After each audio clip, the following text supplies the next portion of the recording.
আরো সৌন্দর্যময় এবং আনন্দময় করে তুলবে। কৃষিবিদ রঞ্জিতা চক্রবর্তী, সিনিয়র সহকারী পরিচালক, আঞ্চলিক হাঁস প্রজনন খামার, দৌলতপুর, খুলনা, প্রাণী সম্পদ দপ্তর, খুলনা। এ পর্যায়ে ডিম, দুধ, মাংস আমরা বলি নিরাপদ মানসম্মত প্রাণী আমিষ আমাদের ছোট ছেলেমেয়েদেরকে আমরা আজকে আমরা যে প্রদর্শনী দেখতে এসেছি সেখানে আমরা দেশি এবং বিদেশি বিভিন্ন জাতের বিভিন্ন প্রাণী আমরা দেখলাম। এখানে কুকুর, বিড়াল, হাঁস, কবুতর, দুম্বা সবকিছুই দেখলাম আমরা। এখানে দুটো জিনিস আছে, একটা হলো যে আমাদের দেশীয় যে প্রজাতিটা আছে সেটাকে কিভাবে বাড়ানো, সেটার সংখ্যা কিভাবে বাড়ানো যায়, এটা একটা ইম্পর্টেন্ট ইস্যু। আরেকটা ইস্যু হচ্ছে যে বিদেশি যে কিছু প্রাণী আছে এদের আমাদের দেশের প্রসপেক্টে বা পার্সপেক্টিভে এটার প্রসপেক্ট কেমন, এগুলা আমাদের জন্য কি কস্ট ইফেক্টিভ হবে কিনা সেটা মত বিনিময় অনুষ্ঠানে কথা বলা দরকার। খামারির ভাবনা চিন্তা ভাবনা করতে হবে। খামারিরা কিছু সমস্যা তুলে ধরেছেন যে তারা যে দুধ, ডিম, মাংস, প্রাণী সম্পদের যে ইয়েটা মানুষের কাছে পৌঁছাবেন, এটা চ্যানেলটা কি হবে, এই ডিস্ট্রিবিউশন চ্যানেলটা ঠিক করতে হবে। ডিস্ট্রিবিউশন চ্যানেল যদি না থাকে তাহলে মাঝখানে ফড়িয়ারা লাভ করবে, খামারিরা লাভ করবে না। যে কাজ করে, যে গরু পালে সে লাভ পাবে না, লাভ পাবে মাঝখানে দালাল শ্রেণীটা। আছে। এছাড়া আমাদের মেসিং গ্রান্ড কিছু দেওয়া হয়েছে। এখানে দুইটা স্তর, এখানে বিভিন্ন ধরনের হাইব্রিড জাত এসেছে, জেনেটিক মডিফাইড জাতও এসেছে। শুধুমাত্র হাই ইল্ড ভ্যারাইটি নিয়ে আমরা খুশি থাকলে হবে না। এই প্রফিটের সাথে সাথে অত্র অঞ্চলে জনসাধারণের স্বাস্থ্যগত দিকটি আমাদেরকে অবশ্যই সচেতনতার মধ্যে রাখতে হবে এবং এই বিষয়টি শুধু আমাদের জন্য অপশনাল কোনো বিষয় নয়, এটি হচ্ছে চরমভাবে অ্যাটেনশন দেওয়ার মতো একটি বিষয়।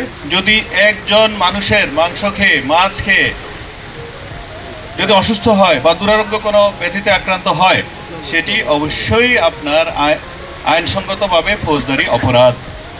এই বিষয়টি দেখার দায়িত্ব জেলা প্রাণী সম্পদ দপ্তরের, এই বিষয়টি দেখার দায়িত্ব জেলা প্রশাসকের। তো সেই জিনিসটা আপনাদেরকে একটু স্মরণ করিয়ে দিতে চাই। যেমন ধরেন আমেরিকার কথাই ধরেন, যুক্তরাষ্ট্রের, সেখানকার ফুড অ্যান্ড ড্রাগ অ্যাডমিনিস্ট্রেশন এত বেশি শক্তিশালী যে সেখানে আপনি যত বড় খামারি হন না কেন, যদি সেখানে স্বাস্থ্যগত কোনো ধরনের অ্যানোমালি খুঁজে পাওয়া যায়, তবে সে যত বড় খামারি হোক তার কার্যক্রম সে চালাতে পারে না, একেবারে ব্যাকআপ হয়ে যায়, সাথে সাথে সিলগালা বন্ধ হয়ে যায়। কারণ জনসাধারণের স্বাস্থ্যের বিষয়টা কল্পনা করে। এবং পাশাপাশি শুধুমাত্র যে আইন প্রয়োগ করে থামিয়ে রাখা হয় তা কিন্তু না। এই খামারগুলোকে একেবারেই সকল ধরনের সহযোগিতা দেওয়ার জন্য যা যা করা দরকার রাষ্ট্রের পক্ষ থেকে আমরা সেটা করি এবং আমাদের দেশেও এই ধরনের প্রাণী সম্পদ দপ্তর, মৎস্য দপ্তর সবই আছে এবং তারা সার্বক্ষণিকভাবে আপনাদের জন্য করে যাচ্ছেন।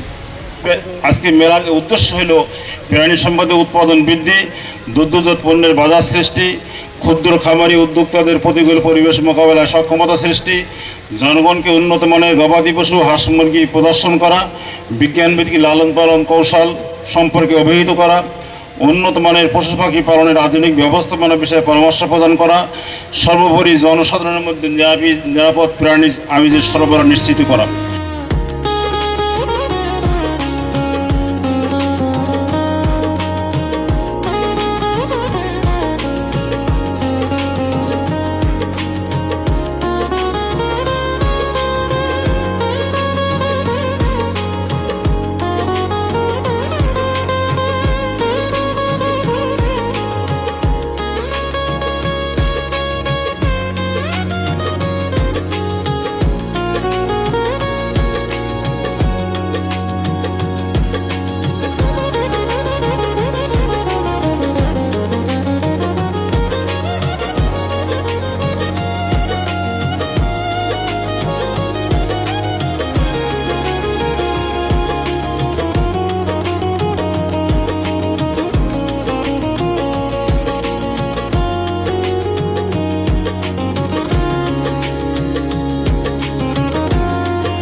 ভাড়া দিয়ে 20 থেকে 25টা আছে। আর প্রাণী সম্পদ এই সাথে যে চিকিৎসা আমাদের যথেষ্ট সব আসে, ডাক্তাররা আমাদের বাসায় এসে চিকিৎসা দিয়ে দেয়। আমরা নিয়ে গেলে যেটা করার দরকার হয় সেগুলো দুম্বা চিকিৎসা ওনারা দিয়ে থাকে। আর এগুলো আবহাওয়ার দিক থেকে আমাদের বাংলাদেশে পালার খুবই উপযোগী, কারণ এদের রোগ বেলায় নাই বললেই চলে। এবং এরা যা আপনি খাতি দেবেন, যা গরুতে খাবে না তাও এরা খাবে, এত মানে কোনো কিছু এরা ফালায় না। এবং এরা এদের কোনো রোগ বেলায় আমি এই পর্যন্ত রোগ বেলায় পাইনি।